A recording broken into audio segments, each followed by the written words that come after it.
அதிசயப்பதியான பரம கருணாமூர்த்தியான பகவானுடைய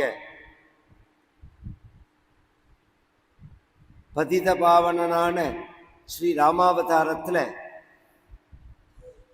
சகல ஜீவர்களையும் நான்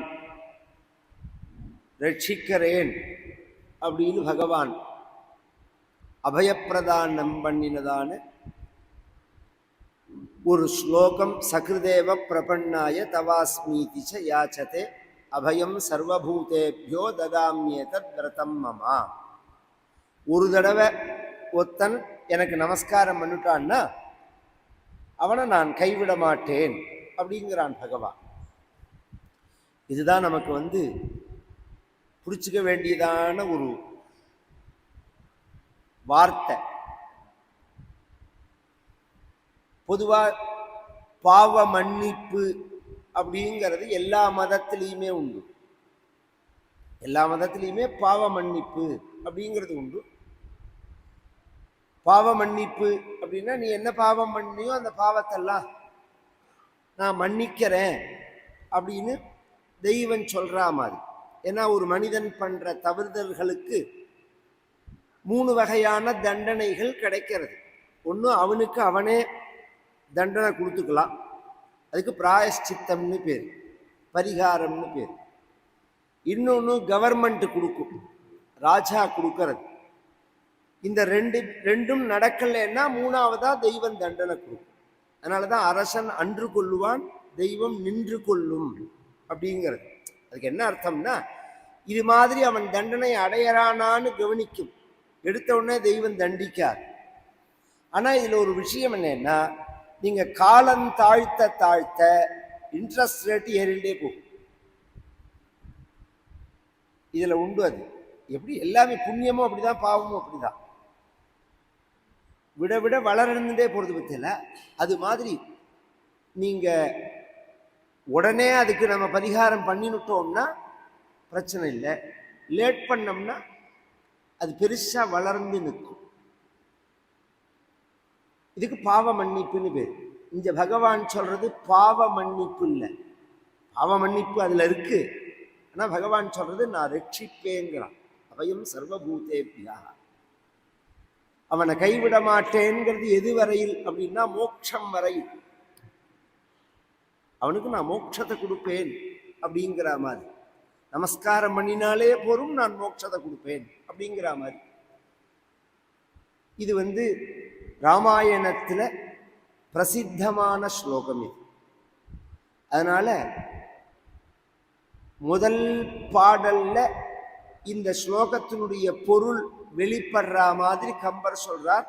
அன்னவர் தலைவருக்கே சரண் நாங்களே.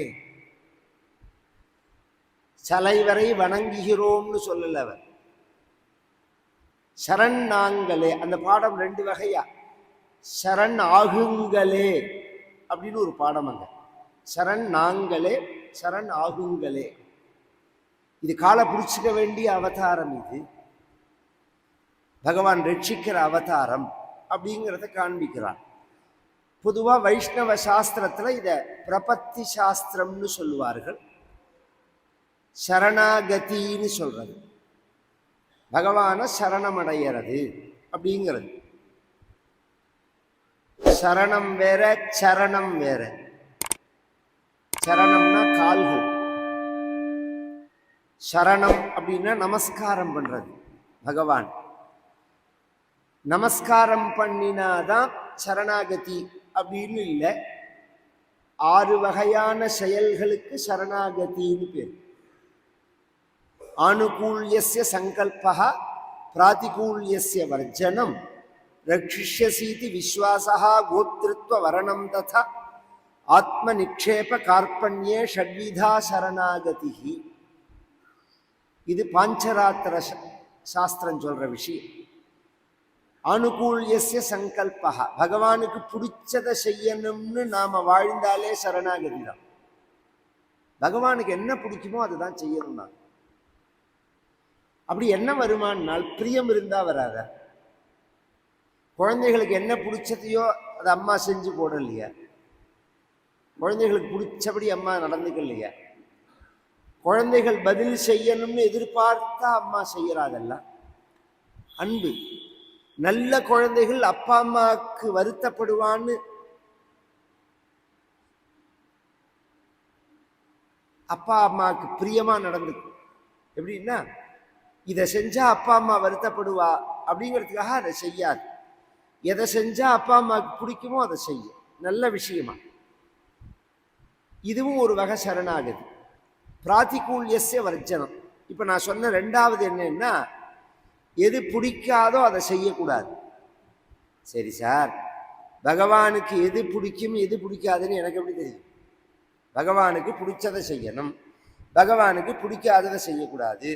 அவருக்கு எது பிடிக்கும் எது பிடிக்காதுன்னு எனக்கு எப்படி தெரியும்? பகவானுக்கு பிடிச்சதுங்கிறது பகவானுக்குன்னு ஒன்று பிடிச்சது இருக்காது இல்லை. பகவானுக்கு இல்லாததை நீ செஞ்சுட போறியா? பகவான்கிட்ட ஒன்று இல்லை, அதனால நான் கொடுத்தேன் சார் அப்படின்னு நம்மளால செய்ய முடியுமா வாழ்க்கையில? ஆனா நம்ம பேசுறத அப்படிதான் பேசுறோம். இந்த தெருமுனையில உள்ள கோவில்ல லைட்டே இல்லை, நான் போட்டேங்கிறான். இங்க விளக்கு இல்லை சார் கோவில்ல, வாங்கி கொடுத்தேன் அப்படிங்கிறான். ஃபேன் எதையோ சொல்றான். அப்படி சொல்லக்கூடாது. எனக்கு அந்த தர்மத்துல பங்கு கொள்ள பகவான் கிருபை பண்ணினான். எனக்கு அந்த பாக்கியத்தை கொடுத்தான். ஏன்னா கொடுக்கிற நிலையில நம்மளை வச்சிருக்காங்க. சிரார்த்தம் முடிஞ்ச உடனே ஒரு பிரார்த்தனை, அன்னஞ்சனோ பகு பவேத் அதிதிகிஷ்சலபே மஹி யாச்சிதா ரஷ்சன சந்து மாச்சயாச்சுஷ்ம கஞ்சனா. நிறைய பேருக்கு நான் சாப்பாடு போகணும், நிறைய தானங்கள், அதிதிகள் நான் எங்கள் வீட்டை தேடி வரணும், நிறைய தானங்கள் பண்ணணும். மாச்சயாச்சுஷ்ம கஞ்சனா, நான் யார் வீட்டு வாசல்லையும் போய் நிற்கக்கூடாது. என் வாழ்க்கையில எது பெரிய கஷ்டம்? பெரிய கஷ்டம் எது? வியாதி வரதா, விபத்து ஏற்படுறதா? எது பெரிய கஷ்டம்னால் தேகீதி வச்சனம் கஷ்டம். எனக்கு இதை கொடுங்கோ அப்படின்னு ஒருத்தர கேட்குற மத்தியில அதுதான் பெரிய கஷ்டம். பிரியம் வேற, பிரியம் வேற. இப்படி நாம யாச்சகமா ஒருத்தர கை நீச்சினோம்னா அது பெரிய கஷ்டம்.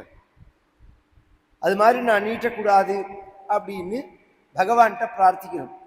யாச்ச அனாயாசேன சாயுஜ்யம் வினா தைன்யேன ஜீவனம் தேகிமே கிருபயா சம்போ தொய் பக்தி. எல்லா வழிபாட்டிலையும் இந்த முக்கியமான விஷயம் இருக்கு. வினா தைன்யேன ஜீவனம். தைன்யமா என் வாழ்க்கை போயிடக்கூடாது. ஒருத்தர்கிட்ட உன்னை கேட்கக்கூடாது. பகவானுக்கு செய்யறதுக்கு பகவான் நமக்கு வாய்ப்பை கொடுத்தாருன்னு நினைக்கணும். பகவானுக்கு பிடிச்சதுன்னா என்னன்னா சாஸ்திரப்படி நடக்கிறது தான். சத்யான்ன பிரமதிதவ்யம், தர்மான்ன பிரமதிதவ்யம், குசலான்ன பிரமதிதவ்யம், பூத்தியன பிரமதிதவ்யம். வேதம் சொல்லிட்டே வரும். சத்தியத்தை விட்டு நழுவக்கூடாது, தர்மத்தை விட்டு நழுவக்கூடாது, நல்ல காரியங்கள் செஞ்சுட்டே இருக்கணும். இப்படிலாம் சொல்றது பத்தியில அப்பாவை தெய்வமா நினைக்கணும், அம்மாவை தெய்வம், இதெல்லாம் பகவானுக்கு பிடிச்ச விஷயம். அதனால அந்த செய்யணும். பகவானுக்கு பிடிக்காததை செய்யக்கூடாதுன்னா இதுக்கு எதிர்மறையாடுதுன்னு அர்த்தம். சத்தியம் பேசினா பகவானுக்கு பிடிக்கும்னா பொய் பேசக்கூடாதுன்னு அர்த்தம். வேதம் எதிர்மறையானத்தை சொல்லாது, நெகட்டிவாவே டீச்சிங் பண்ணாது. ஏன்னா வேதம் மாதா, அதனால பாசிட்டிவா தான் பேசும். அது நாம் தான் அதை நினைச்சுக்கணும். அதுக்கு எதிர்மறையானது என்னங்கிறத நாம் தான் தெரிஞ்சுக்கணும். பகவானுக்கு பிடிச்சதை செய்யணும், பகவானுக்கு பிடிக்காததை செய்யக்கூடாது. மூணாவது ரக்ஷிஷ்யசீதி விஸ்வாசா. பகவான் நம்மை காப்பாற்றுவான்னு நம்பணும். நம்பணும்னா எந்த அளவுக்கு நம்பணும்? நாமெல்லாம் நம்பிக்கையினுடைய அடிப்படையில காரியங்களை செஞ்சுன்னு வரோம் அப்படின்னு சொன்னாலும், காரியங்களை செய்யும் போது நாளாக நாளாக பார்த்தா நம்பிக்கை குறைஞ்சுன்னு வருது ஜனங்களுக்கு. ஏதோ ஒரு பிரச்சனை, ஏதோ ஒரு கஷ்டம், ஏதோ ஒரு பரிகாரத்தை செஞ்சுட்டு அது நடக்குமா நடக்காதான்னு சந்தேகப்பட்டுட்டே சொல்றான். ஏதோ அவர் சொன்னார், நான் செஞ்சுட்டேன், என்ன நடக்க போறதோ தெரியலேங்கிறான். என்ன பகவான் கைவிட மாட்டான், என்ன பகவான் காப்பாற்றுவான். இந்த நம்பிக்கை உறுதியா வரதே புண்ணியத்தோட அடையாளம். நம்பிக்கை இன்மைங்கிறது பாவத்தினுடைய அடையாளம்.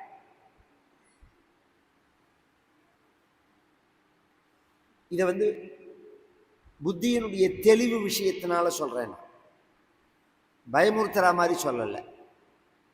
யாரு மாதிரி நம்பணும்னால் திரௌபதி மாதிரி நம்பணும். திரௌபதீச்ச பரித்ராதான், அவ புடவையை அவுக்கணும்னு சொல்லி சபையில கொண்டு நிறுத்தி 3 பேர் காப்பாத்துற ஸ்தானத்துல உள்ளவர்கள், அவர்கள் 3 பேர்த்தையும் கேட்கிறாள் திரௌபதி.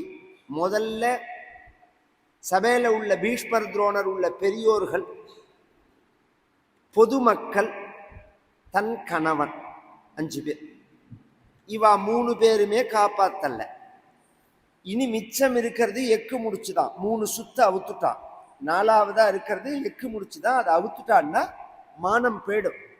அப்படிங்கிற சமயத்துல எங்கேயோ துவாரகையில உள்ள பகவான கூப்பிடுறாள். சங்கச்சக்கர கதாபானே துவாரகா நிலையா அச்சுதா கோவிந்த புண்டரீகாட்சா ரக்ஷமாம் சரணாகதாம்.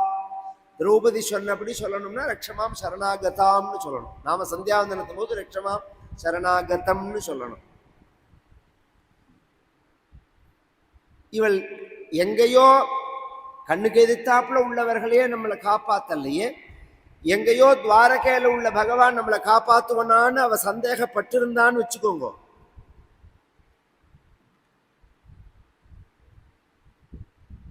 காப்பாத்திக்க மாட்டான் பகவான். காப்பாத்துவான் அப்படின்னு திருடமா நம்புறான். அதனால அந்த நம்பிக்கை வேணும். கோப்திருத்வ வரணம் ததா, நம்மளை காப்பாத்துறவன் அப்படிங்கிற பொறுப்பை பகவான்கிட்ட ஒப்படைக்கணும். நம்மளை நாமே காப்பாத்திக்கிறோம்னு நினைக்க கூடாது.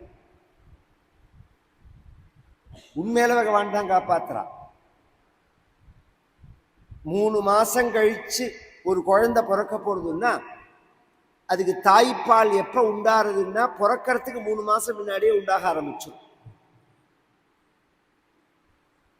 யோமே கர்ப்பகதஸ்யாபி விருத்திங் கல்பித்தவான் பிரபு அப்படின்னு பிறக்க போற குழந்தைக்கு பசிக்கும்னு 3 மாசம் முன்னாடி உணவை தயார் பண்ணின பகவானா பிறந்த நம்மளை விட்டுடுவான்.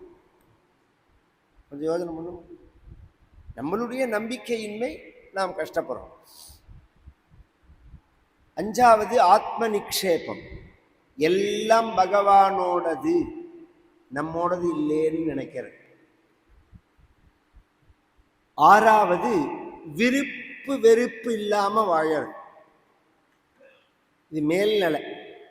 இது பிடிக்கும் இது பிடிக்காதுங்கிறதே கிடையாது. அதுக்கு உதாரணம் சொல்லணும்னா ஆதிசங்கர பகவத் பாதால ஸ்ரீசைலத்துல ஆச்சாரியால் தியானத்தில் இருக்கும்போது காப்பாளிகர்கள் வெட்ட வந்தார்கள். பத்மபாதருடைய சொரூபத்துல நரசிம்ம பகவானா பகவான் காப்பாற்றினான். வெட்ட வந்த போதும் அவர் பயப்படல, காப்பாற்றின போதும் சந்தோஷப்படல. ஜடபரதர்னு ஒருத்தர் பாகவதத்துல ஒரு ஞானி, அவரை காளி கோவில்ல படி கொடுக்கறதுக்கு கொண்டு உட்காத்தி வச்சா காளி காப்பாத்தினார். பலி கொடுக்க போறானேன்னு அவர் வருத்தப்படல, காளி காப்பாத்தினால்னு சந்தோஷப்படல. இது சரீர விஷயம். இன்னைக்கு ஒரு நாள் இருக்கும் சுகம் இருக்கும், ஒரு நாளைக்கு ஒரு நாள் துக்கம் இருக்கும், நாளைக்கு ஒரு நாள் நடுநிலையா இருக்கும். ஒண்ணுக்கு சந்தோஷப்பட்டு ஒண்ணுக்கு வருத்தப்பட்டு, இது பொழுது முடிஞ்சா நடக்கிற விஷயம் தானே, இதுக்கு எல்லையே கிடையாது. அதனால இதுக்கு பெருசா முக்கியத்துவம் கொடுக்க கூடாது. அப்படின்னு நினைச்சு நாம் என்ன நமக்கு டியூட்டியோ, நம்ம என்ன காரியத்தை பார்க்கணுமோ அதுல மனசை செலுத்தணும். இதெல்லாம் ஞானிகளுடைய நிலை. இந்த 6 வகையான ஒரு சரணாகதிகள் சாஸ்திரத்துல சொல்லப்படுறது.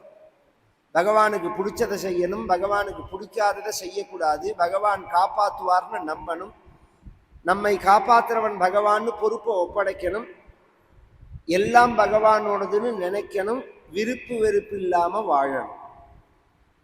இதுல ஏதாவது ஒண்ணு இருந்தாலே அது சரணாகதின்னு அர்த்தம். ஒவ்வொருத்தட்ட ஒன்னொன்னு உண்டு. பகவானுக்கு பிடிச்சதை செய்யணும்னு சொன்ன அம்பரீஷன் ஒரு ராஜா அப்படிதான் செஞ்சான். என்ன உண்டோ அத்தனையும் செஞ்சான். பகவானுக்கு பிடிக்காததை விடணும்னே பிரஹ்லாதன் அப்பாவையே விட்டுட்டான், வேண்டாம். பகவான் காப்பாத்துவார்னு நம்பணும்னே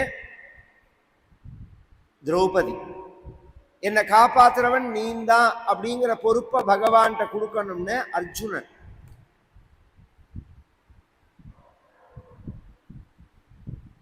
பகவானோடது எல்லாம்னு நினைக்கணும்னு விதுரன். இந்த 6வதுக்கு மட்டும் விக்ரீதஸ்ய கவாஸ்வாதேகே அப்படின்னு திருஷ்டாந்தம் சொல்லுவார்கள். அப்படின்னா என்னன்னா, ஒரு கார், இன்னைக்கு புரியுற மாதிரி சொல்லணும்னா, அந்த காலத்துல மாடு குதிரைன்னு சொல்லப்பட்டது. இன்னைக்கு ஒரு கார் ஆசையா வாங்கி அந்த கார்ல நம்ம அவ்வளோ அபிமானம் வச்சு ஒரு 10 வருஷம் அந்த காரை ஓட்டிட்டு இனிமே இந்த காரை ஓட்ட முடியாது அப்படிங்கிறத இந்த காரை கொடுக்குறோம். அந்த கார் நான் உங்ககிட்ட தான் ஓடுவேன், அவன்கிட்ட ஓட மாட்டேன்னு நின்றுடுவேன். யார் ஓட்டினாலும் ஓடுவேன். அது மாதிரி வாழ்க்கையை யார் நடத்தினாலும் சரி, அதுல விருப்பு வெறுப்புங்கிறது கிடையாது. இது எல்லாமே விபீஷணனுடைய சரணாகதியில இருக்கிறதுனால, உலகத்துல சரணாகதி பண்றவர்கள்ல முதலா விபீஷணன் இருக்கிறதுனால விபீஷணனோட சரணாகதியை மட்டும் விபீஷண சரணாகதின்னு சொல்றோம். எல்லாம் திரௌபதி சரணாகதி, பிரஹ்லாத சரணாகதி, அம்பரீஷ சரணாகதி, அர்ஜுன சரணாகதி அப்படிதான் சொல்லணும். அதெல்லாம் ஏகதேசமா ஒவ்வொரு அம்சம் இருக்கிறதுனால அதை முக்கியமா எடுத்துக்கல. விபீஷணனோடது எல்லாம் இருக்கிறதுனால விபீஷண சரணாகதி. பகவான் ஆஞ்சநேய சுவாமியை அனுப்பிச்சு ஆஞ்சநேய சுவாமி சீதையை பார்த்து ராமாயணம் சொல்லி சீதைக்கு ராமனோட நினைவு இருக்கிற காலத்துல இந்த மோதிரத்தை கொடுக்க, சீதை மோதிரத்தை வாங்கி அதுல ராம நாமாங்கிதம் சேதம் பஷ்யதேவி எங்குலீயகம் ராமா அப்படின்னு எழுதப்பட்ட இந்த மோதிரத்தை பாருங்க.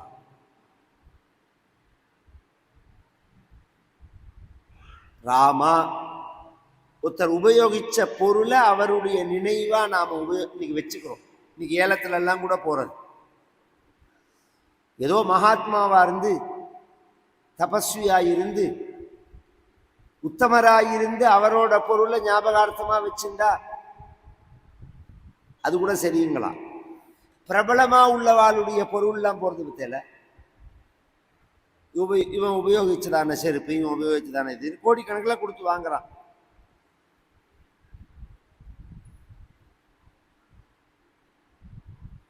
என்ன எண்ணத்துல வாங்குறான்? அவர் உபயோகிச்சதுன்னு அவராவே நினைச்சுதான் வாங்குறான். இப்ப ராமா அப்படிங்கிற அந்த மோதிரத்தை கொண்டு வந்து, எழுதின மோதிரத்தை கொண்டு வந்து சீதை கொடுக்கறாள்னா, இந்த ஆஞ்சநேயர் கொடுக்கிறாருன்னா சீதைக்கு என்ன தோன்றதுன்னா, இது ராமன் உபயோகிச்ச மோதிரம், அதனால ராமன் பர்த்தாரமிவ சம்பிராப்தா, ராமனையே அடைஞ்சா மாதிரி நினைச்சாள்னா. கவனிச்சு கேட்கணும். ஒருத்தர் உபயோகிச்ச பொருளை நாம பெறும்போது அவர்களாவே நினைச்சு பெறுகிறோம் அப்படின்னு சொன்னா அது நம்மளோட பாவம். அது இங்க பர்த்தாரமிவ அப்படின்னு வால்மீகி குறிப்பிட்டு சொல்றார். கணவனையே அடைஞ்சா மாதிரி அப்படின்னு அவர் சொல்லுவானேன்னா, இந்த ராமனே தான் இந்த மோதிரம் அப்படின்னு 100% சொல்றார். எதனால அப்படின்னா, அதுல ராமாங்கிற நாமா இருக்கு பாருங்க. அதனால நாமி நாம்னோஹோ அபேததா, பகவன் நாமாவுக்கும் பகவானுக்கும் வேற்றுமை கிடையாது. இன்னும் சொல்ல போனா பகவன் நாமாவோட சேவகன் தான் பகவான். பகவன் நாமா எஜமானன், அதுக்கு சேவகன் பகவான். பகவன் நாமாவே காப்பாற்றும். சில சமயம் பகவானையே எதிர்பார்க்காது. திரௌபதி விஷயத்துல கோவிந்தா அப்படின்னு சொன்ன உடனே புடவை வந்துடுத்து, வந்துட்டே இருக்கு. இந்த சந்தர்ப்பத்துல துவாரகையில சத்யபாமாவோட பகவான் சொக்கட்டா நாட்டம் ஆடின்னு இருக்கா மத்தியான வேலையில. திரௌபதி கூட்டாள்ன உடனே அவளை காப்பாற்றணும்னு பகவான் கிளம்புறான். இப்படி 2 அடி எடுத்து வச்சுட்டு திரும்பி வந்து உட்கார்ந்துட்டார். ஏன்னு கேட்டாள் சத்யபாம. நான் போக வேண்டிய அவசியம் இல்லைன்னா. என்ன காரணம்? நான் போறதுக்கு முன்னாடி நாமாவே காப்பாற்று அப்படிங்கிறான். சீதை விஷயத்திலேயே 10 மாசம் ராமா ராமா ராமான்னு அவள் கதறினத்துக்கு முதல்ல ராமன் வந்தானா ராமநாமா வந்துதா? ராமநாமா வந்துதானே சமாதானப்படுத்துறது. அதனால இதெல்லாம் நிறைய சொல்லலாம். பொதுவா நாம மகிமையை சொல்றதுங்கிறது ஒரு சப்ஜெக்ட். அதை யார் சொல்லணும், எப்படி சொல்லணும் அப்படின்னா, அந்த நாம மகிமையை அனுபவிச்சு சாஸ்திரங்களை அனுஷ்டானம் பண்ணி அதை விட பகவன் நாமா உயர்வு அப்படிங்கிற பேசுற தகுதி உள்ளவா சொன்னாதான் ஹிருதயத்துல படியும. இன்னைக்கு எல்லாரும் நாம சங்கீர்த்தனம் பண்றா, பஜனை பண்றா, எல்லாரும் உபன்யாசமும் பண்றா. தப்பு இல்லை, எத்தனை பேர் வந்தாலும் வரலாம். அதுல இன்னொரு பிரச்சனை வேற நடக்கிறது. இந்த 2 நாமாவளி ஜால்ரா பிடிச்சி சொல்ல தெரிஞ்சாலே பிரம்மஸ்ரீன்னு போட்டுக்கிறான். எப்படி ஒரு காலத்துல தமிழ்நாட்டுல டாக்டர் பட்டத்துக்கு வேல்யூ இல்லாம போச்சோ, அது மாதிரி இந்த பிரம்மஸ்ரீங்கிறதுக்கு வேல்யூ இல்லாம போயிடும். வேதம் முழுசா படிச்சிருந்தாதான் நீங்க பிரம்மஸ்ரீன்னு உபயோகப்படுத்தலாம். எல்லாத்தையும் உபயோகப்படுத்தக்கூடாது. பிரம்மம்னா வேதம், வேதத்தையே சொத்தாக உடையவர்கள்னு அர்த்தம். வேதாத்தியனம் பண்ணாம எப்படி நீங்க சுந்தரகுமார்னு ஒரு உபன்யாசம் பண்ணாரு. அவருக்கு 40 வருஷம் முன்னாடி பிரம்மஸ்ரீன்னு சொல்லிட்டே இருந்தா. அவர் எவ்வளவோ சொல்லி பார்த்தார், போடாத நான் வேதாத்தியனம் பண்ணலேன்னார் அவர். இந்த பத்திரிக்கை அடிக்கிறவா சில பேருக்கு அது புரியாது. நம்மட வாழ்க்கை இதுக்கு என்ன அர்த்தம்னு தெரியாது, என்ன சம்பிரதாயம்னு தெரியாது. உடனே அவர் என்ன பண்ணினார், பத்திரிக்கை போடாதேன்னு சொல்றதுக்கு பதிலாக அவர் வேதத்தை அத்தியனம் பண்ணார். உட்காந்து வேதத்தை அத்தியனம் பண்ணார். ஏன்னா அது கேட்காம போட்டுட்டே இருக்கா. ஒவ்வொரு தடவையும் கரெக்ஷன் பண்ண முடியும். இந்த காலத்துல என்ன, உடனே வாட்ஸ்அப்ல ப்ரூஃப் அனுப்பிச்சிடுவா, நம்ம கரெக்ஷன் பண்ணி அனுப்பலாம், அந்த காலம். அதனால அத்தியானத்தை பண்ணினார் அவர். நாங்கள்லாம் அப்படி கிடையாது. எங்களுக்கெல்லாம் ஆரம்பமே வேதாத்தியனம் தான். இந்த ராமாயணம் பாகவதங்கள்லாம் எங்களுக்கு கிளாஸே கிடையாது. இந்த அதுதான் அந்த பரம்பரையா வருதுங்கிறது. ஸ்கூல்ல படிக்கிற பையன் ஸ்கூல் விட்டு வந்த உடனே அப்பா கடை வச்சிருந்தாருன்னா அப்பா கடையில உட்காந்துன்னு வியாபாரம் பார்க்குற மாதிரி எங்களுக்கு உபன்யாசம்ங்கிறது. வேதாத்தியனம் நடக்கும் அது பாட்டுக்கு. சாயங்கால வேலையில பகல்ல வேதாத்தியனம் நடக்கும், சாயங்காலம் கதையில வந்து உட்காந்துப்போம். அப்பா சொல்ற கதை ஸ்லோகங்களை சொல்லுவோம், தாத்தா சொல்ற ஸ்லோகங்களை சொல்லுவோம். அது பாட்டுக்கு பைகார்ட்டாகும், கதையை கேட்போம், அதோட முடிஞ்சு போச்சு. படிப்பு வேற. பொதுவா எல்லாருமே உங்களுக்கு விசேஷத்துக்காக சொல்றேன், என்ன படிப்பு நமக்கு பிரயோஜனம் கொடுக்கறதோ அதை தானே படிக்கணும்னு நினைப்பா. அந்த படிப்புல தானே நாங்க எல்லாரும் 20 வருஷம் வேதாத்தியனம் பண்ணினவா, பண்ணிட்டு உபன்யாசத்துக்கு வந்தவா. வேதாத்தியனத்தை விருத்தியா நாங்க உபயோகப்படுத்துறது கிடையாது, அதை ஒரு தொழிலா வச்சுக்கிறது கிடையாது, தொழிலா நினைச்சு படிக்கிறது கிடையாது. பொதுவா இன்னைக்கு வேதம் படிக்கிறவாளே அப்படிதான். பெரும்பாலா வேதம் படிக்கிறவா அத்தனை பேருமே தொழிலா நினைச்சு படிக்க மாட்டான். அத்தியனம் பண்றதுங்கிறது ஒரு பாக்கியம் அப்படின்னு நினைச்சுதான் படிப்பான். ஆனா திருப்பி அந்த வேதத்தை தினம் ஜெபம் பண்ணி புரோகித விற்த்தியில வரத்தே அதுக்கு உபயோகம் இருக்கும். எங்களுக்கெல்லாம் அப்படி கிடையாது. எங்களுக்கெல்லாம் 20 வருஷம் அது கம்பல்சரி, எங்களுக்கு சிலபஸ். அது படிச்சுட்டு தான் இங்க வருவோம் நாங்க. பிரம்மஸ்ரீங்கிற வார்த்தையை அப்பதான் உபயோகப்படுத்தலாம், இல்லைன்னா உபயோகப்படுத்தக்கூடாது. அந்த வேல்யூ தெரியணும், அதுக்கு என்ன வேல்யூ அப்படிங்கிறது புரியணும். நாம மகிமையை சொல்றேன், அத்தை சொல்றேன், இத்தை சொல்றேன்னு யாகம் பண்றதை விட உயர்வு நாமா, வேதாத்தியனம் பண்றதை விட உயர்வு நாமா, யோகாபியாஸ் சொல்றவன் என்ன தெரியுமோ, ராத்திரி பஜனை பண்றேங்கிற பேர்ல காலத்தால 10 மணி பிறகு தூங்குற பையன், காலத்தால காலத்துக்கு சந்தியாதனம் பண்ண மாட்டான், சந்தியாதனமே பண்ண மாட்டான், சந்தியாதனமே வேண்டாம், சிரார்த்தமே வேண்டாம், தர்ம காரியங்களே வேண்டாம், நாமாவை சொன்னா போதும். பாருங்க, இதெல்லாம் வேண்டாம் நாமா சொல்லுன்னு ஒரு இடத்துல கூட கிடையாது, ஒரு இடத்துல கூட கிடையாது. கர்த்தவியம் நித்திய கர்மவத்து அப்படின்னு தான்.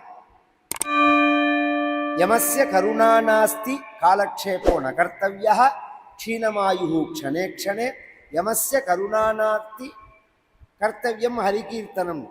அதே அந்த இடத்துல வரும்போதே கர்த்தவியம் நித்திய கர்ம வத்துன்னு தான் அங்க வார்த்தை. நீ நித்தியப்படி சந்தியாவந்தனாதி காரியங்கள்லாம் எப்படி பண்றையோ அது மாதிரி பஜனை பண்ணணும். இப்ப நேற்றுக்கு தரம் சொன்ன மத்தியில சுக்ரீவன் ராமரை பார்த்து நீனும் நானும் ஒண்ணுன்னு சொன்னான்னு, அது மாதிரி இப்ப புதுசா முதலச்ச காலான்கள்லாம் எங்களை பார்த்து நீங்களும் நானும் ஒண்ணுங்கிறது. நான் கர்வத்துல சொல்லல, வைத்தறிச்சலா இருக்கும். 2 நாமாவளி சொல்றதுனால 2 நானும் அவனும் ஒன்னாயிட முடியுமா? 22 வருஷம் வேதாத்தியனம் பண்ணி சாஸ்திரம் வாசிச்சு அத்தியனம் பண்ணி முடிச்ச கையோட எங்க அப்பா 5 ஆயுஷம் வர மாட்டேன்ட்டார். வேதாத்தியனம் மறக்க கூடாது. தஞ்சாவூர் ஜில்லால நாகப்பட்டினத்திலேருந்து ஆரம்பிச்சு திருவையாறு பரியந்தம் நடந்த ஒரு கோவில் உற்சவம் கூட விடாம நான் வேத பாராயணம் பண்ணியிருக்கேன். 3 வருஷம் கோவில் உற்சவத்துல போய் இந்த திருக்கண்ணபுரம் எல்லாம் போவேன் வருஷாந்திர உற்சவத்துக்கு. நாங்க வேத பாராயணம் பண்றவா 10 பேர், பட்டாச்சாரியார் 4 பேர், உள்ளூர்காரா 2 பேர் தான் இருப்போம். ராத்திரி சுவாமி படப்பாட்டு நீலாயதாட்சி நாகப்பட்டினத்துல, திருவையாறுல பஞ்சநதீஸ்வரர். சில இடங்கள்ல கூட்டம் இருக்கும், சில இடங்கள்ல ஒருத்தர் கூட இருக்க மாட்டா. ஒரு காலத்துல உற்சவம்னா வேத பாராயணம் வைப்பா, இப்ப வைக்கிறது இல்லை, யாரோ அவ இஷ்டப்படி பண்ணிட்டு போறா. கோவில்லையே வைப்பாது. எல்லா உற்சவத்துக்கும் தஞ்சாவூர் ஜில்லால முக்கியமான விஷயம் என்னன்னா, அந்த கோவிலுக்குள்ள பிரதான பிரம்மோற்சவம்னா 4 வேத பாராயணமும் வைக்கணும். அப்ப எங்க எஜுர்வேதம் எல்லா இடத்துலையும் பண்ணிருக்கணும். இதை பண்ணிட்டு வான்னுட்டார் எங்கப்பா. பண்ணிட்டு வான்னு சொல்றது பெரிய விஷயம் இல்லை. முதல்ல தங்கறதுக்கு ஒழுங்கா இடம் இருக்காது, சோறு ஒழுங்கா கிடைக்காது. ராத்திரி நன்னா சாப்பிட்டுட்டு தூங்கலாங்கிற சமயத்துக்கு தான் 11 மணிக்கு தான் சுவாமியை வரிஞ்சு கட்டி மேலத்தை கட்டுவான். சுவாமி பரப்பாடு அப்பதான் எல்லாரும் தூங்க ஆரம்பிச்சவரும் தான் சுவாமி பரப்பாடே. உற்சவத்துல பாதி தூக்கத்துல எழுப்பி விட்டு சுவாமி பின்னாடி போகணும் வேத பாராயணம் பண்ணிட்டு. இப்படிலாம் இத்தனை கஷ்டப்பட்டு ராமாயணம் பாகவதங்கள்லாம் நாங்க சொல்லும் போது ஒரு புஸ்தகம், ஒரு நோட்ஸு, ஒரு குறிப்பு வச்சுக்க மாட்டோம். பைஹார்ட்டா எந்த இடம் கேட்டாலும் ராமாயணத்துல பாகவதத்துல சொல்லுவோம். சாஸ்திரம் வாசிச்சு வேதத்துல உள்ள வேதாத்தியனம் பண்ணினது மட்டும் கிடையாது, ஒரு கல்யாணம் கார்த்தி பூர்வம் அபரங்கள்லாம் எங்களுக்கு பரீட்சை உண்டு. காஞ்சிபுரம் மடத்துல பிரயோக பரீட்சை உண்டு. நியமாத்தியன ஸ்கீம்ல இன்னொரு சிலபஸ் உண்டு, வேதிக் மேத்தமேட்டிக்ஸ் உண்டு, லீலாவதின்னு எங்களுக்கு சிலபஸ் உண்டு. இதெல்லாம் படிச்சுட்டு பரீட்சை கொடுத்துட்டு வந்து ராமாயண பாகவதாரங்கள்லாம் சாஸ்திரம் வாசிச்சுட்டு பிரவச்சனம் பண்ற நாங்களும் ஒன்றும் 4 நாமாவளி பாடுறவனும் ஒன்னா என்ன? எதுக்கு சொல்றேன்னா, இந்த வார்த்தைகளை உபயோகப்படுத்தக்கூடாது. நாமாவே போரும், நீ முதல்ல யாகம் பண்ணு அப்புறம் நாமா போரும்னு சொல்லும். நீ முதல்ல வேதாத்தியனம் பண்ணு அப்புறம் நாமா போரும்னு சொல்லும். நாமா உயர்வுன்னு சொல்றது சாஸ்திரம், அதுல ஒன்றும் சந்தேகம் இல்லை. காரணம் என்னன்னா, நாமாவாது சொல்லணுங்கிறதுக்காக. நீ மற்ற காரியங்கள் தான் பண்ணல, நாமாவையாவது சொல்லு அப்படிங்கிறதுக்காக நாமா உயர்வுன்னு சொல்றதே தவிர மற்ற காரியங்கள் மட்டம்னு அர்த்தம் இல்லை. அதை திரும்ப திரும்ப நன்னா தெரிஞ்சுக்கணும். நாம பகவன் நாமா ஓ சக்தி தான், அதுல சந்தேகமே கிடையாது. இப்ப நான் பகவன் நாமா மேல நான் தாக்குதல் பண்ணல, அதை பத்தி பேசுறேங்கிற ரீதியில இன்னைக்கு நிறைய பேர் சொல்றா, ரொம்ப வயத்தறிச்சலா இருக்கும். அதுலயும் என்னன்னா, அவ பேசும்போதே யாரோட ரெக்கார்ட் எடுத்து பேசுறாங்கிறது எங்களுக்கு தெரியும். இந்த இந்த பிரவச்சனங்கள்லாம் இருக்கு பத்தியில, இப்பெல்லாம் கேசட்ல வந்துட்டு கேட்டுட்டா 10 தடவை கேட்டா நெட்ரூ ஆயிடும். அது அப்படியே 10 நிமிஷம் பேச வேண்டியதுதான். எங்களுக்கு பழக்கமே அப்படி கிடையாது. அந்த காலத்து பாட்டு மாதிரி ஒரு கீர்த்தனைன்னா அந்த கீர்த்தனையை அக்கு வேற ஆணி வேற பிரிச்சுட்டு 100 தடவை ட்ரைனிங் பண்ணணும். அது மாதிரி நாங்கள் உட்காந்து கதை கேட்டு குறிப்பு எடுத்துட்டு நாங்கள் எழுதி நாங்கள் தனியாக சொல்லி பார்த்து பழகி அப்படிதான் பிரவச்சனத்துக்கே தவிர கேசட்டு கேட்டுட்டு பழக்கங்கள்லாம் கிடையாது. இப்போ கேசட் வந்தப்புறம் கேட்போம், யாராவது நல்ல விஷயங்கள் சொல்லியிருந்தா அதை ரசிக்கிறதுக்காகவே தவிர நாங்கள் எடுத்துக்கிறதுக்காக இல்லை. அந்த வார்த்தையை எந்த இடத்துலையும் எடுத்து பார்த்தேன்னா அந்த வார்த்தையை அப்படியே உபயோகப்படு எங்க உபன்யாசங்கள்ல அது யாரோட சாயலும் இருக்காது, ரீபீட்டே ஆகாது, சுதந்திரமா பேசுற பேச்சா இருக்குமே. இது ஜனங்களுக்கு போய் ரீச் ஆகணுங்கிறதுக்காக இந்த மெசேஜை சொல்றேன்.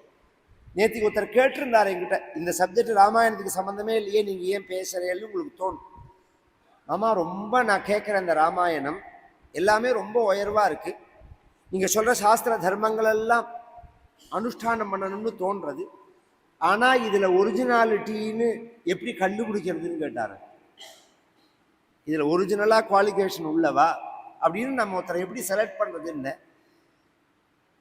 இன்னொருத்தரா இருந்தா இவர் அவர்னு சொல்லுவா, நான் அப்படி சொல்லலை. 3 விஷயம்தான் சொன்னேன்.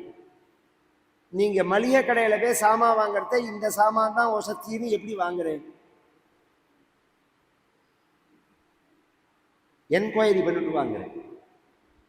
ஒரு பெட்ரோல் பங்குல கூட இந்த பங்குல போட்டா கரெக்டா இருக்கும், இந்த பங்குல போட்டா குறையும் அப்படின்னு எப்படி போடுறேன்? அனுபவத்தினால்.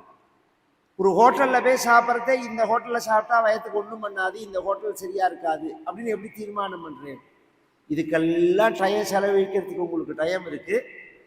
ஒரு தர்ம காரியங்களை பண்ணும்போது இவா தகுதியா உள்ளவாளா, படிச்சவாளா, சாஸ்திரோக்தமா உள்ளவாளா அப்படின்னு நம்ம பரீட்சை அதை தெரிஞ்சுக்கிறதுக்கு நமக்கு தகுதி இல்லையா, அதுக்கு நமக்கு விருப்பம் இல்லை, அதை விடுறதுக்கு பயம், அதுக்காக செய்கிறோம். நாம் சிரார்த்தத்தை ஸ்ரத்தையா கிரியமான கர்மா சிரார்த்தம்ங்கிறது போக இதை விடுறதுக்கு பயம்.